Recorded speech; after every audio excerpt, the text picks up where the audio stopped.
Hi friends, எல்லாருக்கும் good morning. இப்போ நம்ம நண்டை எப்படி க்ளீன் பண்ணணும்னு தான் நம்ம காமிக்க போகிறோம். பின்ன நண்டை 2-3 தண்ணியில் நல்லா க்ளீனாக கழுவணும். நல்ல மண் இருக்கும். நல்லா க்ளீனாக கழுவிட்டதுக்கு அப்புறம் தான் தோடையே அடத்தணும். தோடை அடத்துனதுக்கப்புறம் தண்ணியில் போட்டு கழுவக்கூடாது. அதோட கொழுப்பு சத்தையெல்லாம் தண்ணியிலே போயிடும். அதனால் அடத்துக்கு முன்னாடியே 2-3 வாட்டி தண்ணி வச்சு கழுவி மண்ணெல்லாம் களையணும். அதுக்கப்புறம் சைடில் ஒரு மாதிரி இருக்கும். அதை எடுத்து இப்படியே பிடிச்சி அடத்திட்டு இந்த சைடில் பூ மாதிரி இருக்கும். இதை சாப்பிடக்கூடாது. இதை கூற போட்டுறணும். இப்படியே எடுத்து க்ளீன் பண்ணிக்கணும்.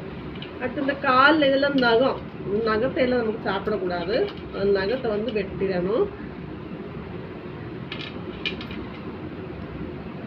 அடுத்து ரெண்டாக கட் பண்ணி போட்டுக்கணும்.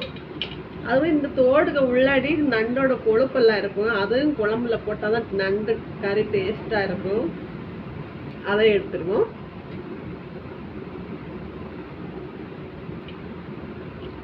இப்படிதாங்க நண்டை க்ளீன் பண்ணணும்.